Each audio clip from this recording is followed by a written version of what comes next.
Anies Baswedan gagal melaju di Pilkada 2024. Sebelumnya, Anies sempat diisukan maju di Pilgub Jakarta dengan menyambangi PD Perjuangan dan dipasangkan dengan Rano Karno.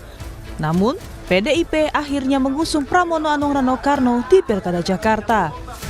Jelang batas akhir pendaftaran Pilkada, nama Anies pun sempat mencuat di Pilgub Jabar. Ketua DPD PDI Perjuangan Jabar, Ono Surono menyebut partainya hendak meminang Anies di Pilgub Jabar. Namun menghadapi tantangan yang sangat besar hingga tidak menyetujui Anies didukung PDI Perjuangan. Kami di Jawa Barat tentunya sangat mempunyai keinginan Pak Anies diusung di Jawa Barat setelah beliau tidak jadi diusung di DKI. Ya, kami tidak tahu secara persis proses yang dilakukan oleh DPP Partai dan Ibu Ketua Umum, tapi kami menilai bahwa yang sudah mengerucut pada akhirnya bubar itu karena ada tangan-tangan dari luar yang tidak menghendaki Pak Anies diusung di Jawa Barat. Siapa Pak? Ya, Mulyono dan geng. Dalam video bertajuk catatan Anies pasca Pilpres dan pendaftaran Pilkada, Anies bicara soal langkah politik dirinya ke depannya. Ia pun menyampaikan soal partai politik yang tersandera kekuasaan. Kalau masuk partai, pertanyaannya, partai mana yang sekarang tidak tersandera oleh kekuasaan? Nah, jangankan dimasuki, mencalonkan saja terancam. Agak berisiko juga bagi yang mengusulkan. Apakah lalu akan buat partai politik baru? Gini, bila untuk mengumpulkan semua semangat perubahan yang sekarang makin hari makin terasa besar, dan itu menjadi sebuah kekuatan, diperlukan menjadi gerakan, maka membangun ormas atau membangun partai baru, mungkin itu jalan yang akan kami tempuh. Hal ini pun ditanggapi Wakil Ketua Umum Partai Gerindra Habibur Rahman yang menanyakan kembali apakah Anies memiliki bukti atas pernyataan bahwa partai politik tersandera kekuasaan. Habib bilang pernyataan Anies merupakan stigma pribadi karena tak ada partai yang mencalonkan. Saya punya pertanyaan akonterio untuk Pak Anies. Partai mana yang tersandera kekuasaan? Lantas, apakah beliau menunjukkan buktinya? Justru pernyataan Pak Anies bertendensi menyandera partai politik. Kalau tidak mau mencalonkan beliau, lantas distigma tersandera. Lantas, siapakah partai politik yang tersandera kekuasaan? Tim Liputan Kompas TV.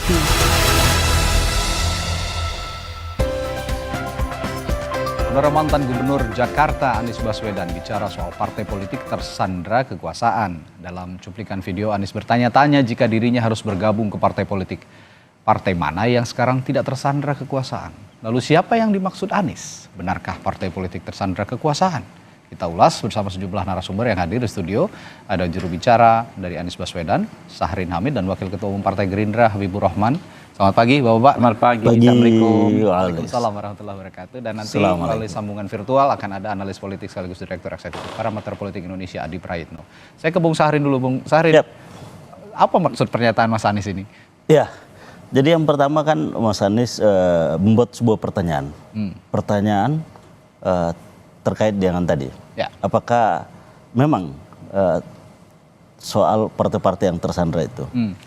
Yang kedua, Mas Anies kan terlibat dalam perbincangan-perbincangan level elit, level pimpinan, dan tentunya sebagaimana yang disampaikan bahwa ya banyak keterbukaan yang juga diterima oleh Mas Anies. Dan kita tahu bahwa memang banyak yang mengulas juga soal bagaimana terkait dengan partai-partai, fenomena partai-partai politik saat ini. Dan yang ketiga ini juga sebenarnya adalah harapan. Harapan kita ke depan adalah bagaimana agar partai politik ini tumbuh sehat. Kalau partai politik ini tumbuh sehat, artinya bahwa proses pengambilan kebijakan lebih independen. Yang kedua, dinamika partai politik lebih kondusif. Dan yang ketiga, platform perjuangan partai itu menjadi bagian utama sandaran dalam pengambilan keputusan politik partai. Nah, sehingga harapan kita ke depan bahwa tidak ada lagi cawe-cawe untuk masuk ke dalam internal partai politik. Yang kedua, tidak ada intervensi kekuasaan dalam proses politik di internal partai. Dan yang ketiga, bahwa partai politik yang memang sejatinya adalah sebagai penyambung sebagai agregator, sebagai artikulasi dari kepentingan warga masyarakat, penyambung atau memperjuangkan aspirasi masyarakat, itu betul-betul terrefleksikan dengan baik ketika postur partai politik itu sehat, aspiratif, dan independen. Nah, kedaulatan partai politik inilah yang sebenarnya kita dorong dalam proses tumbuhnya demokrasi yang baik dan sehat. Benar partai politik tidak berdaulat, Bung Habib? Pertama, saya ingin mengajukan pertanyaan. Jadi boleh kan saya silakan menjawab dengan pertanyaan. Ya, namanya pertanyaan kontrario. Ya. Kalau tadi dikatakan, apakah ada partai politik yang tidak tersandra? Bolehkah saya bertanya sebaliknya? Adakah partai politik yang tersandra? Ya kan? Sebetulnya kan pertanyaan yang paling normal dan dalam konteks hukum ya, kalau soal tuduhan, justru apakah ada partai politik yang tersandra? Bukan pertanyaan negatif, karena pertanyaan negatif itu nggak akan bisa dibuktikan. Kalau pertanyaan positif, apakah ada yang tersandra? Tinggal ditunjuk yang mana, ya kan, lalu dibuktikan. Itu dialektika. Dialog yang menurut saya lazim. Nah, terus soal sandra menyandra dan soal kekuasaan, menurut saya punya perspektif yang lain. Di era post-truth seperti saat ini, kekuasaan bukan hanya administrasi birokrasi sebagaimana di zaman dahulu pemerintahan saja, bisa juga misalnya dengan pressure media sosial dan lain sebagainya. Bisa nggak misalnya, ya kan ya, seseorang, ya kan, mengatakan menyandra partai politik dengan tuduhan sandra tersebut. Menyandra partai politik dengan tuduhan sandra. Partai politik kalau tidak mencalonkan saya, misalnya Habibur Rahman, berarti tersandra. Saya memaksa partai politik, kamu kalau tidak ingin dikatakan tersandra kekuasaan, kamu calonkan Habibur Rahman dong.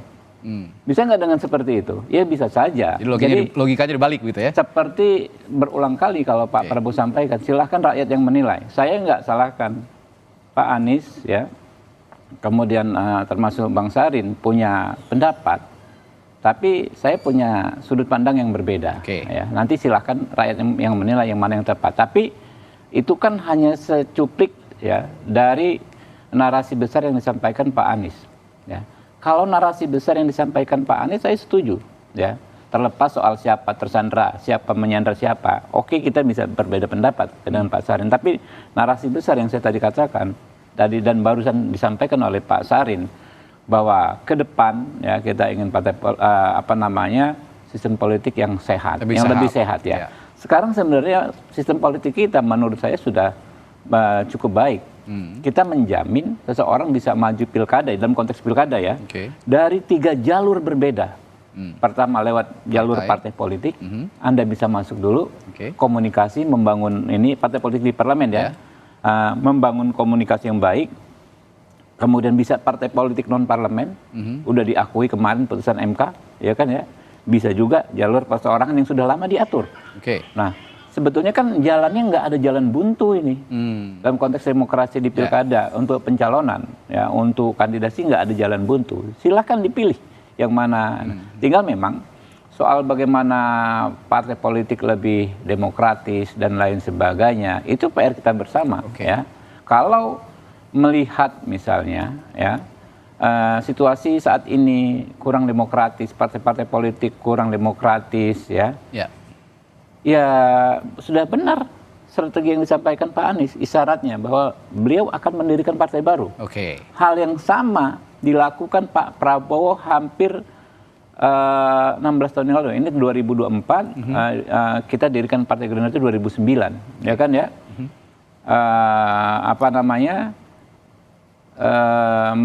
Ketika itu Pak Prabowo gagal konvensi di Partai Golkar, tapi beliau nggak menjadikan Partai Golkar. Langsung berbuat mendirikan partai baru. Tidak demokrat, bahkan tetap menjalin hubungan baik dengan Partai Golkar. Beliau mendirikan Partai Gerindra, mulai dari hanya mungkin 26 kursi di DPR RI waktu itu, kemudian melonjak jadi 74, 78, sekarang 86 kursi. Berproses, dan Pak Prabowo ya mulai ikut konvensi Golkar, ya kan? Kemudian pemilu sebagai wapres, pemilu sebagai capres 2 kali, terakhir baru bisa mencapai posisi. Dan saya melihat ya Pak Anies ini sosok muda, punya idealisme ya. Masa depan politiknya ini masih amat panjang. Oke. Saya kalau saya sebagai sahabat ya dengan Pak Sarin juga, kalau boleh sampaikan sedikit saran ya, hindari terlalu lama terjebak pada hal-hal yang terlalu gimmick begitu, sandra menyandra. Mainkan narasi besarnya Pak Anies ini. Dia ingin bikin partai yang bagus, yang baru, yang reformatif, yang lebih demokratis dan lain sebagainya. Saya pikir peluang Pak Anies sangat besar. Nah, ini saya kembali tertarik dengan pernyataannya Bung Habib. Tidak ada jalan buntu sebenarnya Bung Sahrin untuk menempuh jalur politik, terutama untuk pencalonan di pilkada. Kalau memang sejak awal Mas Anies menilai partai politik itu tersandra, tapi kan masih ada jalur independen, masih ada jalur lain. Kenapa jalan ini tidak ditempuh sejak awal? Ya, jadi gini Bung, memang kita tahu bahwa proses saat itu setelah Pilpres, terus ada proses di Mahkamah Konstitusi, kurang lebih sampai dengan April, dan proses untuk independen sekitar Mei. Jadi desakan pada saat itu memang menyelesaikan proses hukum di Mahkamah Konstitusi. Nah, yang pertama adalah rentang waktu relatif satu singkat. Yang kedua, bahwa partai politik saat itu melihat bahwa aspirasi dan panggilan kan setelah itu baru muncul, bahwa kebutuhan terhadap Anies untuk bertugas kembali di Jakarta kan setelah itu. Ada dukungan dari tiap-tiap kecamatan, setelah itu ada aspirasi dari tingkat wilayah maupun daerah dari partai politik. Kan kita tahu bahwa ada 4 partai yang telah menyatakan itu. Ada Nasdem, ada PKS, ada PKB, dan PDI Perjuangan yang dari pimpinan wilayah maupun daerah dan naik ke atas di tingkat pusat. Tapi kita tahu juga bahwa konstelasi nasional, kehadiran Kim yang juga terkait dengan jalannya pemerintahan ke depan. Nah, ini faktor-faktor yang juga mempengaruhi keputusan di internal partai politik. Nah, bagi Mas Anies itu tidak perlu ada yang disesali, bahwa keterlibatan untuk bangsa dan negara bisa di dalam pemerintahan, bisa juga di luar pemerintahan. Dan satu hal lagi, bahwa kita tahu yang sedang dirumuskan, yang sedang ditakar saat ini adalah bagaimana membangun satu kekuatan politik baru untuk bisa menjadi bagian yang ikut membangun partisipasi politik secara demokratis di konteks ke depan. Artinya Anda mau mengatakan bahwa waktu yang singkat dan rayu-rayu politik dari partai politik itu juga sedikit menyempitkan ruang gerak Mas Anies untuk maju di pilkada. Gini, kalau kita lihat bahwa keputusan partai ini kan sesuatu yang betul-betul istimewa, sesuatu yang begitu mewah, bahkan sakral, sehingga dijaga. Kan kewibawaan keputusan partai itu kan tinggi. Nah, saat itu kan sudah begitu banyak dari aspirasi dan juga keputusan partai terhadap Mas Anies maju di pilkada DKI. Nah, cuman kan ternyata bahwa keputusan itu kan lantas berubah. Nah, pimpinan-pimpinan partai kan secara tentunya pertemuan-pertemuan secara privat kan menyampaikan apa adanya tentang kondisi dan dinamika yang dihadapi kepada Mas Anies, sehingga Mas Anies tentunya punya kesimpulan sendiri terkait dengan itu. Tapi bahwa kita kan tidak mesti larut di situ, bahwa sudah harus ada langkah-langkah proyeksi ke depan dalam konteks partisipasi politik dalam kontestasi politik ke depan. Bung Adi Prayitno, benar partai politik tersandra kekuasaan seperti yang dikatakan Anies Baswedan? Betul apa yang dimaksud dengan sandra kekuasaan. Kalau partai-partai itu tidak jadi usung Anies misalnya hanya karena ingin bergabung dengan koalisi Prabowo Gibran di 5 tahun yang akan datang, apakah itu juga masuk dalam definisi sandra kekuasaan? Karena kalau kita melihat seperti PKS ataupun Nasdem, kan mereka punya intensi untuk bisa menjadi bagian di kekuasaan di 5 tahun yang akan datang. Kalau itu disebut dengan sandra kekuasaan, saya kira ini adalah sandra yang lillahi ta'ala dan ikhlas, bukan karena ada paksaan apapun. Menyandrakan diri. Artinya apa? Partai-partai ini kan merelakan diri untuk menjadi sandra dari kekuasaan itu. Kan itu memang tidak bisa dibantah, Mas. Artinya apa? Partai dalam hal ini tentu sudah mengkalkulasi untung dan rugi. Bagi mereka apa untungnya juga usung Anies di Jakarta. Kalaupun toh menang ya paling mainnya di Jakarta, tapi tidak di level nasional untuk di 5 tahun yang akan datang. Nah yang kedua, apakah yang disebut dengan sandera kekuasaan itu misalnya takut misalnya tiba-tiba ketua umum partainya itu mengundurkan diri seperti Golkar misalnya. Tapi itu akan terjadi pada siapa? Rasa-rasanya PKS, kemudian Nasdem dan PKB aman-aman saja dalam konteks itu. Itu yang saya kira apa definisi sandera kekuasaan, atau misalnya atau PDI gitu kan, tidak mungkin ketua umumnya mengundurkan diri. Atau yang disebut dengan sandera kekuasaan itu tiba-tiba misalnya ada partai tandingan, entah itu Munaslup, entah itu KLB, entah itu Munas luar biasa dan seterusnya. Rasa-rasanya di Nasdem, PDIP, kemudian PKS, termasuk PKB sekalipun, sekalipun ada isu terkait dengan KLB, hal ini juga tidak terjadi, Mas. Hal-hal yang semacam ini bagi saya perlu untuk dijelaskan. Tapi kalau kita yang melihat dari jauh, memang partai-partai non-Kim ini ada intensi untuk menjadi bagian dari kekuasaan politiknya Prabowo dan Gibran. Karena di 5 tahun yang akan datang, ini kan akan sepi politik, Mas. Jadi tidak jadi menteri, tidak menjadi bagian dari kekuasaan. Kayaknya memang kehidupan politik mereka akan gelap gulita. Maka opsinya ya harus bergabung dengan Prabowo dan Gibran. Oleh karena itu bagi saya ketika tidak mengusung Anies, itu adalah bagian dari uji loyalitas, bagian dari uji militansi sebenarnya. Supaya visi misi dan keinginan partai-partai yang non-Kim ini harus seiman lah pilihan politiknya. Jadi dalam konteks itu bagi saya harus dijelaskan ya. Kecuali misalnya yang disebut dengan sandera kekuasaan itu ada paksa-paksaan. Jadi kalau partai ini tidak mendukung atau bergabung dengan Anies maka partainya akan diambil alih. Atau misalnya proses-proses hukum yang terjadi pada ketua umum mereka itu akan diungkap dan seterusnya. Mungkin ini tidak elok. Aja. Mas Andi, saya tertarik dengan uji loyalitas yang Anda katakan tadi. Nah, kalau kabar yang beredar, informasi yang beredar bahwa Anies Baswedan diminta oleh PDI Perjuangan menjadi kader agar ada komitmen politik begitu dalam mengarungi pemerintahan lah. Kalau misalnya pun terpilih misalnya di Pilkada Jakarta. Tapi hal itu konon ditolak oleh Anies Baswedan karena itu tadi alasan tadi ada kepentingan khusus begitu yang dialamatkan kepada partai politik sehingga tersandera. Apakah ini juga logis penolakan terhadap partai politik yang Anda kaitkan dengan uji loyalitas tadi? Nah, itu justru yang kedua yang ingin saya jelaskan. Oke.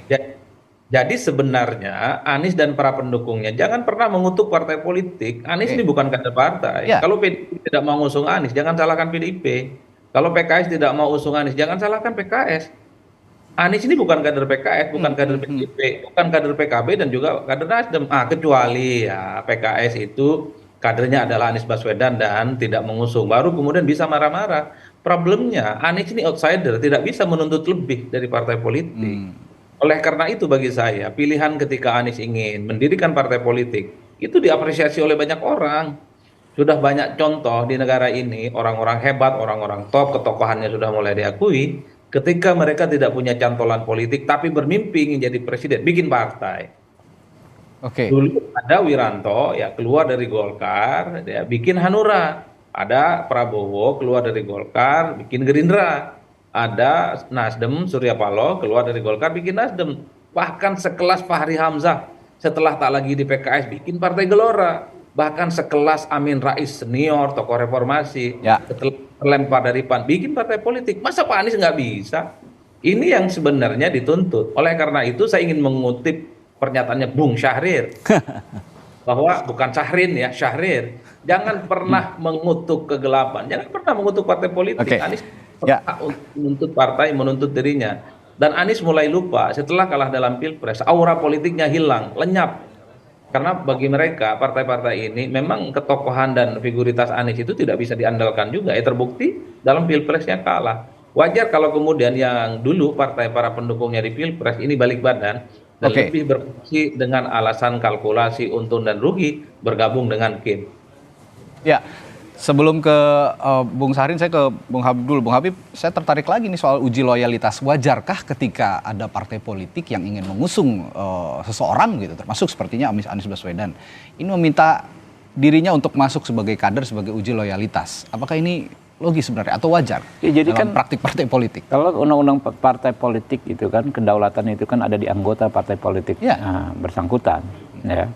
Tentu kan anggota partai politik bekerja mendirikan partai politik, membesarkan partai politik itu kita itu dengan sukarela semua, ya kan? Dengan keringat dan air mata lah, nggak saya pakai darah lah ya, tapi kalau darah ekstrimnya kan udah nggak zamannya lagi ya kan? Tapi darah. dengan keringat dan air mata, pakai iuran, ya kan, sewa kantor, pakai uang dari rumah, ya kan ya, sehingga wajar sekali hal yang sangat-sangat masuk akal. Kalau kita berharap orang yang ingin maju dengan menggunakan partai yang kita dirikan masuk menjadi kader, ya kan? Itu kan bukan sesuatu yang muluk-muluk menurut saya. Dan ini bukan soal satu partai, semua lah. Semua partai politik di kita kan begitu, Pak. Partai politik di Indonesia ini kan swadaya semua. Ya. Pembiayaannya murni ya mungkin 98% dari kadernya sendiri. Beda mungkin kalau di negara kayak China atau di mana gitu kan, partai politik disupport full oleh negara gitu kan ya. Sehingga apapun namanya, apakah itu uji loyalitas, ya itu ekspektasi yang wajar. Ya, seseorang yang ingin kita majukan menjadi kader dari partai kita. Oke, Bung Syahrin, kita ketahui seorang Joko Widodo adalah kader PDI Perjuangan sebelumnya.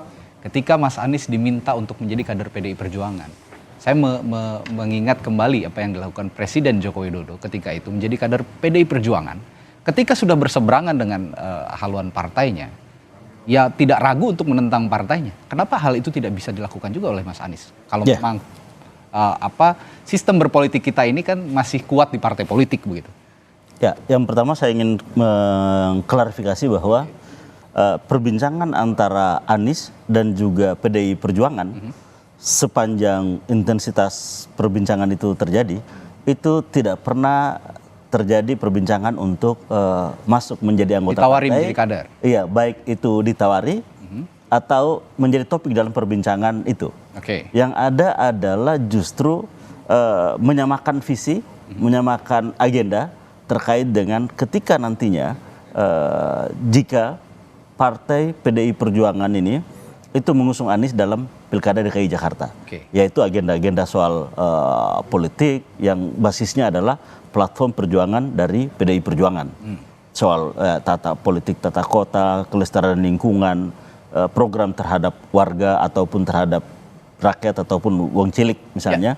Nah, itu yang menjadi tema-tema perbincangan antara Anies dan juga PDI Perjuangan. Jadi tidak ada perbincangan tentang permintaan masuk sebagai anggota partai atau sebagai memiliki KTA partai. Itu tidak ada. Nah, karena dalam kombinasi misalnya taruhlah kemarin itu komposisi calon gubernur atau calon wakil gubernur, tentunya salah satunya itu adalah dari PDI Perjuangan. Jadi itu tidak menjadi bagian dari topik perbincangan antara PDI Perjuangan dan Anies Baswedan. Yang terjadi adalah konteks kesamaan pikiran-pikiran terkait dengan polisi atau kebijakan sebagai pemerintah ke depannya. Tapi kalau melihat PDI Perjuangan yang sepertinya masih dalam masa trauma politik begitu ya, pasca Pilpres ini ditinggalkan oleh Presiden Jokowi dan sekarang menjadi dua entitas yang berseberangan begitu. Apakah seperti yang dikatakan Bung Habib, apakah Anda juga menganggap satu hal yang wajar bahwa memang jika ingin berada dalam satu perjuangan yang sama, sebaiknya ya Mas Anies juga masuk ke dalam partai politik begitu?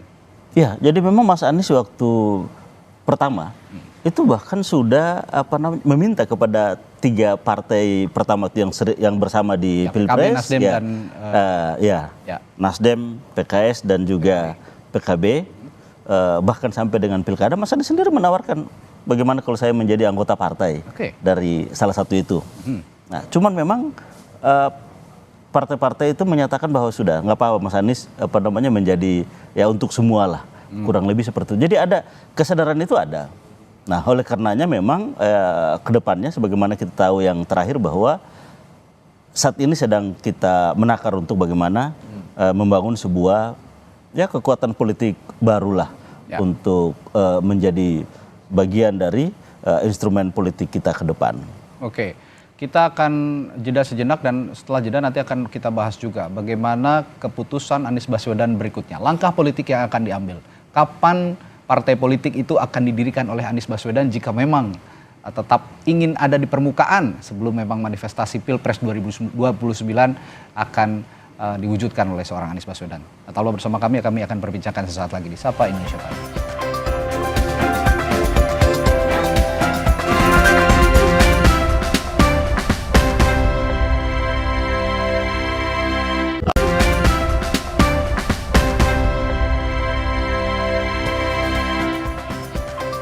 Masih membahas seorang Anies Baswedan yang mengatakan partai politik saat ini tersandra kekuasaan. Saya ke Bung Adi Praitno.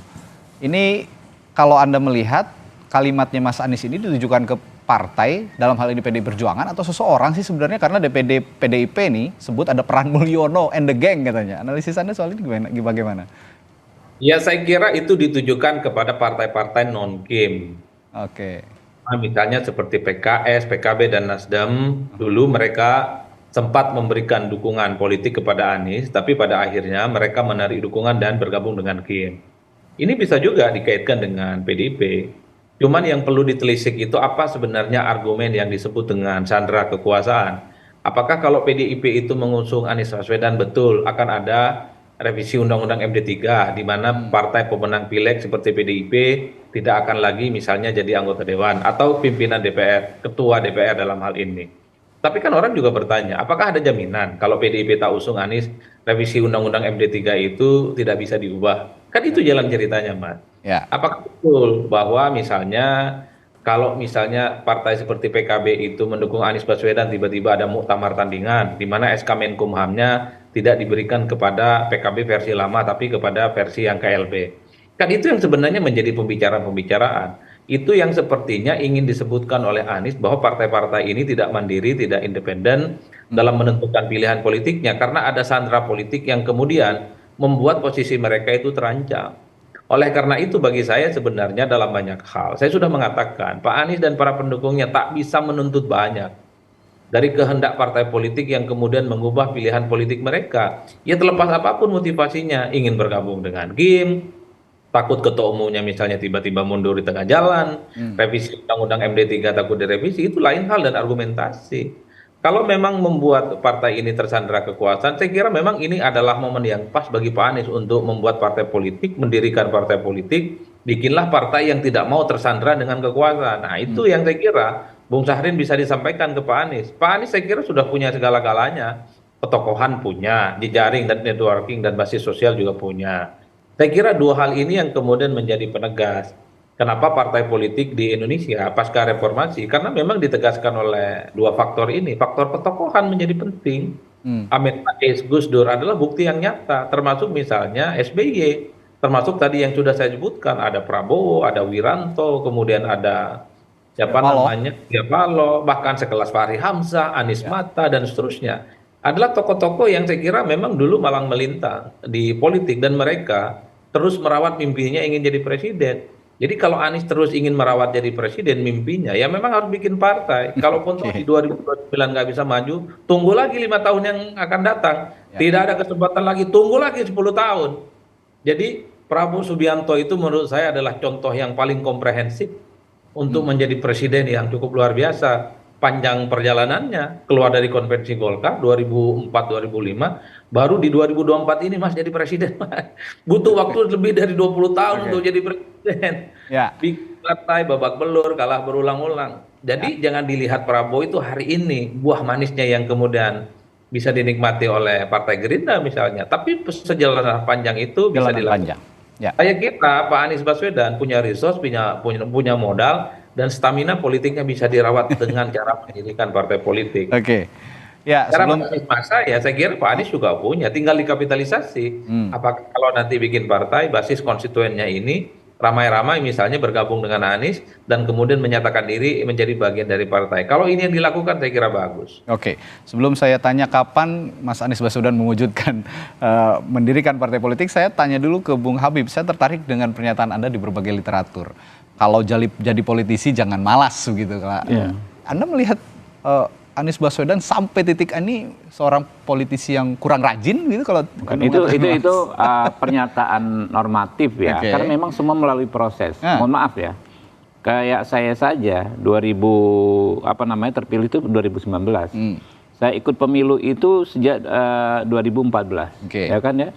2014 nggak terpilih, cuma dapat suara sekian belas ribu, ya kan. Baru 2019 baru bisa masuk dan sekarang alhamdulillah masih bertahan. Oke. Semuanya melalui proses dan karena saya tahu ya kita kan pahami regulasi dan sistem politik kita memang mengatur demikian, nggak ada yang bisa instan, ya.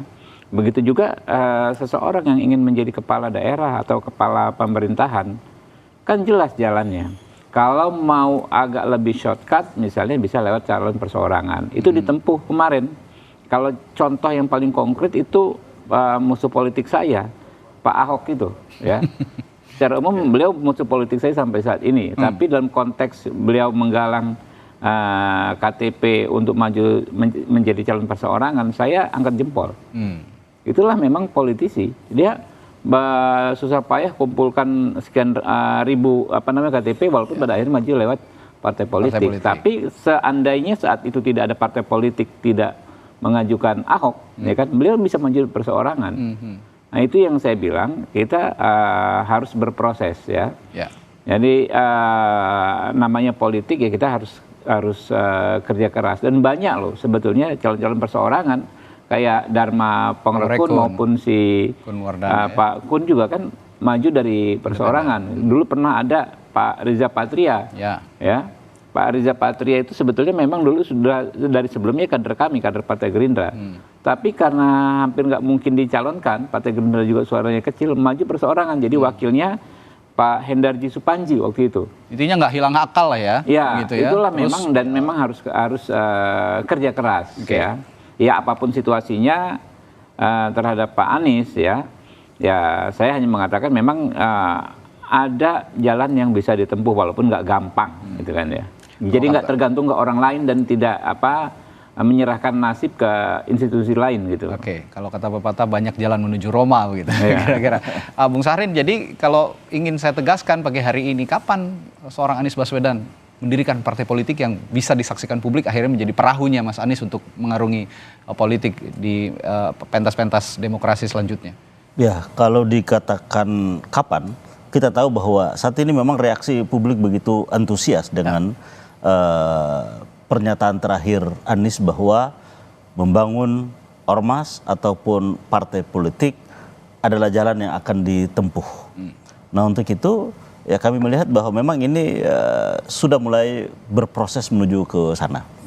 Karena kita tahu bahwa tentunya membangun organisasi masyarakat maupun membangun partai politik ya ada fasenya, ada tahapannya. Partai politik sebagai badan hukum, partai politik sebagai peserta pemilu, dan kami melihat bahwa 5 tahun ini kan memang relatif singkat. Bagaimana membangun badan hukumnya, bagaimana menyiapkan infrastruktur untuk memenuhi syarat mengikut atau menjadi peserta dalam pemilu 2029 misalnya. Nah untuk itu jika ditanyakan kapan, ya sekarang prosesnya sedang dimulai. Bahwa kapan diluncurkan, ya kita tunggu waktu yang tepat tentunya. Tapi bahwa ya sedang bekerja tim kecil untuk menampung seluruh apa yang menjadi pandangan-pandangan, baik itu tokoh masyarakat, baik itu warga masyarakat, baik itu tentunya pandangan yang ada di platform-platform sosial media. Nah ini tentunya menjadi rujukan dalam proses membangun satu perahu yang harapannya adalah bisa menjadi instrumen untuk alat perjuangan politik ke depan. Mas Adi, momentumnya apakah harus saat ini juga untuk membentuk partai politik dari seorang Anies Baswedan? Saya kira lebih cepat lebih baik. Anies jadi pembicaraan terkait dengan pilkada dan soal kemungkinan eksistensi politiknya di 5 tahun yang akan datang. Karena kalau sudah masuk tahun 2025, itu saya kira memang pembicaraan publik sudah bicara tentang bagaimana visi misi Prabowo dan Gibran, termasuk program-program prioritas. Oleh karena itu memang sebisa mungkin sebelum tahun 2022, Anies sudah mulai deklarasi ya soal entah itu ormas ataupun partai politik. Itu kan soal teknis sebenarnya. Tapi kalau Anies memang dan pendukungnya punya keinginan bikin organisasi politik, besok pun sudah bisa deklarasi. Mengingat pemilu itu 5 tahun yang akan datang, saya kira hal ehwal administrasinya terkait dengan syarat pendaftaran ke KPU kan itu masih bisa dibicarakan yang cukup panjang ya. Tapi secara prinsip ini kapan dideklarasikan? Karena apapun bagi saya Anies butuh ya panggung politik ya untuk menjaga stamina politiknya di 5 tahun yang akan datang, entah itu ormas ataupun organisasi politik yang lain. Tapi bagi saya secara prinsip, kalau memang Anies terus ingin bermimpi untuk jadi presiden di negara ini, bikin partai politik adalah opsi yang sangat rasional. Dan ingat juga bahwa di 2009 sekalipun Anies bikin partai misalnya hari-hari ini, itu tak ada jaminan juga Pak Anies itu bisa maju apalagi menang. Karena sebagai partai baru kan tidak cukup syarat untuk menembus threshold 20%. Kalau tidak sanggup maju di 2029, sabar lagi. Nunggu di 5 tahun selanjutnya. Belum dapat tiket dan belum menang lagi, sabar lagi. Saya kira 20 dan 30 tahun ke depan, Pak Anies masih akan ya terus akan menjadi pembincangan di setiap politik. Bahkan sekelas Pak Amin Rais, tokoh reformasi. Sampai 2009 itu masih menjadi pembicaraan soal kemungkinannya maju pilpres. Meski Pak Amin itu tidak pernah maju pilpres lagi. Dulu ada Akbar Tanjung nggak dan seterusnya dan seterusnya. Oleh karena itu bagi saya satu-satunya cara memang bagi Anies adalah mendirikan partai politik. Kecuali ada partai politik yang kemudian tertarik ingin menjadikan Anies sebagai kader mereka. Katanya ada PKB, katanya ada Nasdem, katanya ada PKS. Tapi memang harga politik Anies ini kan mahal. Anies kalau gabung sama partai itu kan konotasinya ingin maju pilpres. Itu yang repot Pak. Karena kira kader-kader yang lain ini kan mimpinya untuk jadi calon presiden dan calon wakil presiden. Emangnya Surya Paloh nggak mau jadi calon presiden dan wakil presiden? Kalau kesempatan itu pasti diambil. Emangnya mau misalnya seperti Saihu itu kemudian di underestimate gitu ya, tidak kemudian bisa maju hanya karena untuk Anies Baswedan. Jadi itu yang saya kira bahwa memang agak rumit pada level Anies Baswedannya, terlampau tinggi levelnya. Karena kalau masuk partai itu pastinya dipersepsikan untuk maju pilpres Pak. Ini yang saya kira memang agak rumit juga bagi Anies. Masuk partai tapi ingin jadi calon presiden. Seakan-akan partai ini sangat mudah untuk ditaklukkan dan memberikan karpet yang begitu gampang ya bagi Anies dalam tiket pencalonan. Ketimbang selalu misalnya mengutuk kegelapan, ya mulailah nyalakan lilin. Nah lilin itu adalah partai politik baru yang saya kira harus segera dideklarasikan oleh Anies dan Bung Syahrin ini. Ya, Bung Habib sebagai wakil pimpinan partai politik, kalaupun nanti partai politik Mas Anies Baswedan ini sudah ada, Anda melihat kompetisi politiknya akan seperti apa? Ya kita sangat terbuka ya. Kemarin juga kan teman-teman bikin partai umat, partai gelora ya. Regulasinya jelas ya, aturan main jelas, kita sama-sama ikut aturan main dan kita bisa berkompetisi dengan sehat. Nggak ada masalah menurut saya, sebanyak mungkin partai politik justru semakin bagus karena rakyat punya pilihan ya. Apalagi misalnya partai politik punya karakteristik yang berbeda, mungkin saja bisa mendapatkan pasar yang berbeda. Kalau 2029 partainya Mas Anies ini belum mencapai threshold misalnya atau tidak bisa mengusung, Anda sebagai wakil pimpinan partai politik alergi nggak sih terhadap sosok Anies Baswedan sebenarnya? Kita tidak ada alergi terhadap tokoh-tokoh tertentu, ya orang-orang tertentu. Cuma kan yang berdaulat itu kan anggota kalau di kami, ya. Jadi misalnya terkait pilkada Jakarta, ya daerah khusus Jakarta, nama Pak Anies kan memang nggak muncul. Ya, tentu menjadi memori juga dinamika yang terjadi soal hubungan Pak Anies dengan Partai Gerindra dan Pak Prabowo selama ini, ya kan. Bagaimana dulu Pak Anies diberhentikan. Di reshuffle lalu menjadi calon gubernur ya, kemudian 2019 tidak melihat kader kami tidak melihat effort yang cukup Pak Anies mendukung Pak Prabowo sehingga kalah kami di DKI 2019. Ya. Lalu ya dinamika dan drama kemarin selama Pilpres. Tapi ya itulah dia akhirnya kan. Nah, nama Pak Anies untuk pilkada DKI saja tidak muncul di kader-kader Partai Gerindra. Tapi kan kami nggak akan menghalangi. Sepak terjang Pak Anies di luar mau bikin partai sendiri, bergabung dengan partai lain, kami menghormati dan siap berkompetisi secara sehat dengan beliau. Terakhir Bung Syahrin, pesan yang ingin Anda sampaikan kepada pendukung Anies Baswedan yang selama ini mengharapkan Anies Baswedan ini tampil begitu di pesta demokrasi, tapi 5 tahun ke depan sepertinya tidak akan ada nama Anies Baswedan di pesta demokrasi. Apa yang ingin disampaikan kepada publik? Ya, yang pertama bahwa Mas Anies sudah bertekad untuk membangun satu institusi, satu perahu, ya satu elemen yang kita sebut dengan apakah nanti itu ormas ataupun partai politik Yang jelas bahwa ini adalah satu instrumen untuk ikut terlibat aktif di dalam politik. Yang kedua, kita tahu bahwa memang partai politik ini memiliki peran dan fungsi yang tentunya komprehensif untuk membangun sebuah tatanan dan implementasi dari gagasan-gagasan ataupun sebagai alat perjuangan dari gagasan-gagasan politik Anies. Nah, untuk itu ya dalam forum yang hebat ini kami ingin menyampaikan bahwa ya seluruh pendukung, seluruh relawan, seluruh kelompok yang selama ini terafiliasi dalam gerakan Anies Baswedan, nah inilah saatnya, inilah momentumnya untuk kita mengorganisir diri. Nah, untuk itu maka ya tahapan-tahapan ini akan kita lalui. Untuk itu ya bersabarlah, bersabar secara aktif, mulai mengorganisir diri dan kemudian mari kita rumuskan sebuah alat politik baru yang ini akan menjadi bagian dari instrumen kontestasi kita. Dan juga kita harus jujur bahwa ini akan digunakan sebagai instrumen untuk politik merangkul teman-teman yang lain dan kemudian juga menjadi bagian dari alat perjuangan pikiran-pikiran Anies Baswedan. Oke. Alih-alih seorang Anies Baswedan tetap berenang berada di permukaan laut sehingga ada kapal besar yang menangkap ikan kakap gitu ya. Tapi sepertinya Anies Baswedan akan membangun perahu besar sendiri sehingga bisa mengarungi perjalanan politik selama 5 tahun ke depan. Menarik untuk kita tunggu terus bagaimana kiprah seorang Anies Baswedan ini di pentas politik Indonesia. Terima kasih para narasumber kami pagi hari ini. Terima kasih. Wakil Ketua Umum Partai Gerindra Habibur Rahman, lalu juga ada juru bicara Anies Baswedan Syahrin Hamid dan Direktur Eksekutif Parameter Politik Indonesia Adi Praitno. Selamat pagi Bapak-bapak, sampai jumpa lagi, sehat selalu. Assalamualaikum.